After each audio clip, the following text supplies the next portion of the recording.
அனைவருக்கும் வணக்கம். கும்பராசிக்காரர்களுக்கு புதன் பயிற்சி காரணமாக எப்பேற்பட்ட மாறுதலானது நிகழ இருக்கிறது. புதன் 3ஆம் இடத்திலிருந்து 4ஆம் இடத்திற்கு சென்று மறைகிறாருங்க. சுகஸ்தானம் அர்த்தாஷ்டமஸ்தானத்தில் புதன் மறைவதன் காரணமாக எப்பேற்பட்ட மாறுதலானது நிகழ இருக்கிறது. வாழ்வையே மாற்றக்கூடிய அளவிற்கு புதையல் கிடைப்பதற்கான யோகம் எந்தெந்த விஷயங்கள்ல கிடைக்க இருக்கிறது என்பதை சற்று விரிவாக பார்க்கலாம் வாங்க. கும்பராசிக்காரர்களை பொறுத்தவரைக்கும் பல கிரக நிலைகள் சாதகமற்று சஞ்சரிக்கக்கூடிய இந்த தருணத்தில் புதனும் 4ஆம் இடத்தில் மறைகிறாருங்க. அர்த்தாஷ்டமஸ்தானம் சுகஸ்தானம் ஆகிய 4ஆம் இடத்தில் புதன் மறைவதால் சில விஷயங்கள்ல நன்மைகள் கிடைக்க இயலாத ஒரு அமைப்பாக பார்க்கப்படுகிறது. ஆனால் அதே சமயம் இக்கட்டான ஒரு கடினமான சூழ்நிலையை சாதகமாக மாற்றிக்கொண்டு அதிலிருந்து நன்மை பெறக்கூடிய ஒரு சிறந்த வாய்ப்பினை உருவாக்கி கொடுக்கிறாருங்க. இதை சரியாக பயன்படுத்திக் கொள்வது கும்பராசிக்காரர்கள் கையில் தான் இருக்கிறது என்பதை மிக தெளிவாகவும் துல்லியமாகவும் எடுத்து காட்டுகிறார். ஏனென்றால் புதனை பொறுத்தவரைக்கும் தெளிந்த அறிவாற்றலை கொடுத்து அனைத்து விதமான பிரச்சனைகளையும் சுமூகமாக தீர்த்து வைப்பதில் மிக சிறந்த கெட்டிக்காரராக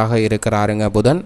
பொதுவாக பொன் கிடைத்தாலும் புதன் கிடைக்காது என்பார்கள். அப்படிப்பட்ட புதன் சூரியனுக்கு மிக அருகாமையில் இருக்கக்கூடிய கிரகமாகவும் ஒளி பொருந்திய கிரகமாகவும் இருக்கின்றார். அவர் அறிவுக்கு மட்டும் அதிபதி இல்லை, வித்தைக்கும் அதிபதியாக செயல்படுகிறார். புதன் கொடுக்கக்கூடிய அறிவாற்றல் எதிரிகளை பந்தாடக்கூடிய வீரியத்தை தருகிறது. அவரது ஆட்சி வீடாக மிதுனமும் கன்னியும் பார்க்கப்படுகிறது. நட்பை கொண்டாடக்கூடிய கிரகமாக இருப்பதால் காலச்சக்கரத்தில் 3, 6 புதனுக்கு கொடுக்கப்பட்டுள்ள இடமாக பார்க்கப்படுகிறது. ஒருவருடைய அமைப்புல 3, 6 ஆகிய இடங்களில் புதன் சஞ்சரித்தால் அபரிவிதமான மாற்றத்தையும் முன்னேற்றத்தையும் அள்ளி தரக்கூடிய ஒரு அமைப்பில் சஞ்சரிப்பாருங்க. ஏனென்றால் ஒரு இக்கட்டான சூழ்நிலையில் மாட்டிக்கொண்டாலும் கூட அந்த சூழ்நிலைக்கு ஏற்றவாறு சமயோஜித புத்தியை பயன்படுத்தி அவற்றில் இருந்து வெளிவருவது மட்டுமல்லாமல் அந்த விஷயத்தை தனக்கு சாதகமாக மாற்றிக்கொள்ளக்கூடிய ஒரு தெளிந்த அறிவாற்றலை கொடுப்பாருங்க. இது வாழ்க்கையை புரட்டி போடக்கூடிய அளவிற்கு, திருப்பி போடக்கூடிய அளவிற்கு பல்வேறு விதமான மாற்றத்தை ஏற்படுத்தக்கூடிய ஒன்றாகவும் பார்க்கப்படுகிறது. அது மட்டுமல்லாது ஒருவருடைய எண்ணம் போல் வாழ்க்கையை தரக்கூடிய அமைப்புல புதன் மிக சிறந்த கெட்டிக்காரராக இருக்கிறாருங்க. நீங்கள் சிந்திக்கக்கூடிய செயல் என்னவோ அது அப்படியே உங்களுக்கு கிடைக்கக்கூடிய ஒரு அமைப்பை ஏற்படுத்தி கொடுப்பாருங்க புதன். நீங்கள் நல்ல விஷயங்களை நிறைய சிந்தித்தீர்கள் என்றால் நிச்சயம் அந்த நல்ல விஷயங்கள் பல மடங்கு அதிகமாக கிடைக்கக்கூடிய வாய்ப்பும், எதிர்மறையான சிந்தனைகள் இருந்தால் எதிர்மறையான போராட்டங்களை சந்திக்கக்கூடிய வாய்ப்பும் கிடைப்பதற்கான ஒரு சூழ்நிலை புதனின் அமைப்பு காரணமாக இருக்கிறது. ஏனென்றால் புதன் கெட்டால் புத்தி கெட்டுவிடும் என்பார்கள். அப்படி புதன் ஒருவருடைய ஜாதக அமைப்பில் மிக சரியாக இல்லை என்றால் சில எதிர்பாராத சிரமங்களை சந்திப்பதற்கான வாய்ப்பு இருக்குங்க. மன ரீதியாகவும் உடல் ரீதியாகவும் பல்வேறு விதமான சிரமங்களை சந்திப்பதற்கான வாய்ப்பு புதனின் அமைப்பு சரியாக இல்லை என்றால் நடப்பதற்கான சாத்தியக்கூறுகள் மிக அதீதமாக இருக்கிறது என்பதை அவர் தெளிவாக எடுத்து காட்டுகிறார். ஆனால் அதே சமயம் அறிவு சுடரை கொடுப்பவராக இருக்கிறாருங்க புதன். வலுவாக இருந்தால் ஆராய்ச்சி உட்பட பல்வேறு விஷயங்கள்ல சாதனை புரியக்கூடிய நபர்களாக இருப்பீர்கள். சிலருக்கு செல்வ செழிப்பு அதிகமாக இருந்தாலும் கூட கல்வி அறிவை பெற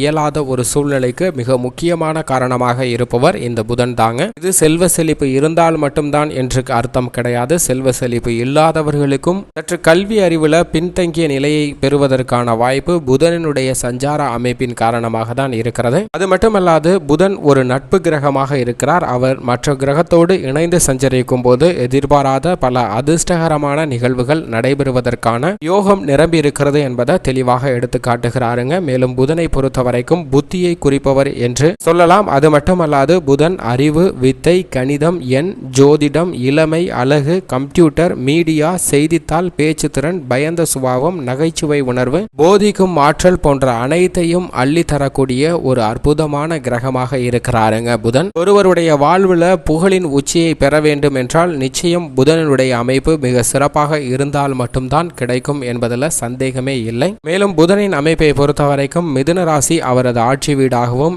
கன்னி ராசி உச்ச வீடாகவும் பார்க்கப்படுகிறது. ரிஷபம், துலாம், மகரம், கும்பம் இந்த வீடுகள் நட்பு வீடாக பார்க்கப்படுதுங்க. சிம்ம ராசி அதிநட்பு வீடாக பார்க்கப்படுகிறது. இந்த இடங்களில் புதன் சஞ்சரிக்கும் போது மிகப்பெரிய அளவுல மாற்றத்தை கொடுப்பாருங்க. தற்போது நட்பு வீடான ரிஷப ராசிக்குள் நுழைகிறாருங்க. இது ஒரு சாதகமான அமைப்பாக பார்க்கப்படுகிறது. ஏனென்றால் நட்பு வீடான வீடான ரிஷபராசியில் சஞ்சரிப்பதால் பல மடங்கு நன்மை கொடுக்கக்கூடிய ஒரு அமைப்பாக பார்க்கப்படுகிறது. இந்த இடங்கள் அனைத்தும் பொதுவாகவே நன்மை தரக்கூடிய இடங்களாக பார்க்கப்படுகிறது. ஆனால் அதே சமயம் மேசம், விருச்சகம், தனுசு இவருக்கு நல்ல இடமாக பார்க்க முடியாதுங்க. தற்போது மேசராசியிலிருந்து ரிஷபராசிக்கு மாறுவது மிக சிறந்த மாற்றத்தையும் முன்னேற்றத்தையும் கொடுக்கக்கூடிய ஒரு அமைப்பாக பார்க்கப்படுகிறது. அது மட்டுமல்லாது கடகராசி இவரது பகை வீடாக பார்க்கப்படுதுங்க. கடகராசியில் சஞ்சரிக்கும் போது இயல்பை மீறிய பல பிரச்சனைகளை சந்திப்பதற்கான வாய்ப்பு இருக்கிறது. ஆனால் தற்போது நட்பு வீடான ரிஷபராசிக்குள் புதன் செல்வதால் அனைத்து விதமான விஷயங்களும் மிக சிறந்த நன்மை தரக்கூடிய ஒன்றாக தான் பார்க்கப்படுகிறது. அதே போன்று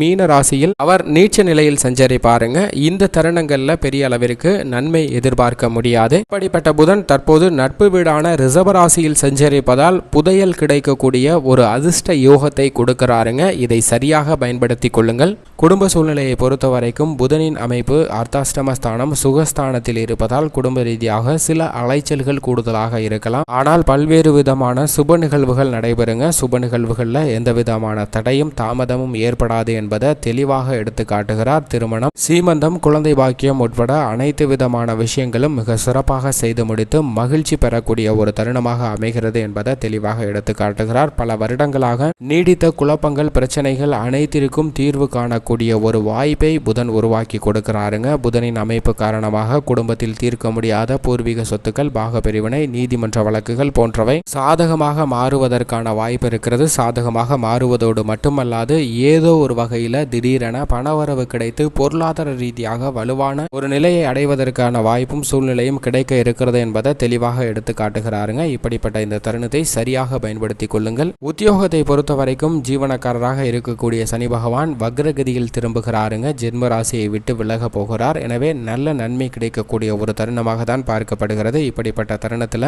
புதன் அர்த்தாஷ்டமஸ்தானத்தில் அமர்வதால் பெரிய அளவிற்கு பாதிப்பு இருக்காது. சில விஷயங்கள்ல கடுமையாக உழைக்க வேண்டிய ஒரு சூழ்நிலை இருக்கும். ஆனால் வேலை இல்லா திண்டாட்டம் ஏற்படுவதற்கான வாய்ப்பு நிச்சயமாக இல்லை. புதிய வேலை வாய்ப்பிற்கு முயற்சி செய்பவர்களுக்கு எளிய சிறிய முயற்சியிலே புதிய வேலை வாய்ப்பு நிச்சயம் கிடைக்கிறது. நீங்கள் எதிர்பார்த்த சலுகையும் கிடைக்கக்கூடிய ஒரு தருணமாக அமைகிறது. தொழில் வியாபாரத்தை பொறுத்த வரைக்கும் பல்வேறு விதமான பிரச்சனைகளை சந்தித்து வந்த கும்பராசிக்காரர்களுக்கு வாடிக்கையாளர்கள், ஒப்பந்ததாரர்கள், நிதி நிறுவனங்கள் போன்ற அனைத்து விதமான பிரச்சனைகளையும் சந்தித்து வந்த கும்பராசிக்காரர்களுக்கு அவற்றிலிருந்து வெளிவருவதற்கான நல்ல தெளிந்த அறிவாற்றலை கொடுக்க போகிறாருங்க புதன். அத்தனைக்கும் தீர்வு காணக்கூடிய வகையில நட்பு வீடான ரிஷபராசிக்கு மாறியிருப்பது நன்மை தரக்கூடிய ஒன்றாக பார்க்கப்படுகிறது. முதலீடுகளில் சற்று கூடுதல் கவனமும் விழிப்புணர்வும் தேவை. ஆனால் தொழில் வியாபார ரீதியாக நீங்கள் நினைத்ததை விட நல்ல ஒரு முன்னேற்றம் பெற முடியும். கலைத்துறை, அரசியல் துறையை பொறுத்த வரைக்கும் இரண்டிற்கும் அதிபதியாக இருப்பவர் சுக்கிரன். சுக்கிரனுடைய ஆட்சி வீட்டில் புதன் சஞ்சரிப்பது நியாயமற்ற போட்டிகள் அனைத்தையும் குறைத்து நல்லதொரு முன்னேற்றம் கிடைக்கக்கூடிய வாய்ப்பை கலைத்துறையினருக்கு உருவாக்கி கொடுக்கிறாருங்க. அரசியல் துறையினரை பொறுத்த வரைக்கும் உங்களுக்கு ஆதரவு கிடைக்கக்கூடிய வகையில் நல்ல பல சம்பவங்கள் நடைபெற போகின்றன. குழப்பங்கள் தீர்வதற்கான வாய்ப்பு மிக அதீதமாக இருக்கிறது. மாணவ மாணவியரை பொறுத்த வரைக்கும் கல்வியில் சிறந்த வளர்ச்சியும் முன்னேற்றமும் கிடைக்கிறது. 4ஆம் இடத்தில் சஞ்சரித்தாலும் கல்வியில் எந்த விதமான பாதிப்பும் இல்லை. விவசாயத்துறையினரை பொறுத்த வரைக்கும் மேசராசியில் இருந்து விலகியதே மிக சிறந்த வளர்ச்சியும் முன்னேற்றமும் கொடுக்கக்கூடிய ஒரு அமைப்பாக பார்க்கப்படுகிறது. விளைச்சலும் வருமானமும் அமோகமாக இருக்கக்கூடிய ஒரு தருணமாகவும் பார்க்கப்படுகிறது. கால்நடை வளர்ப்பும் அபிவிருத்தி அடையக்கூடிய ஒரு வாய்ப்பு கும்பராசிக்காரர்களுக்கு மிக அதீதமாக கிடைக்கிறது. பெண்மணிகளை பொறுத்த வரைக்கும் பெண்மணிகளின் நலனுக்கு பொறுப்பேற்ற பல கிரக நிலைகள் பெரும்பாலும் அனுகூலமற்ற நிலையில் இருக்கக்கூடிய இந்த தருணத்தில் 4ஆம் இடத்தில் மறைவதால் சில ஆரோக்கிய சம்பந்தப்பட்ட பிரச்சனைகள் ஏற்படலாம். ஆனால் கருத்து வேறுபாடுகள் போன்றவை மறைந்து ஒரு இணக்கமான சூழ்நிலை குடும்ப ரீதியாக ஏற்பட போகிறது.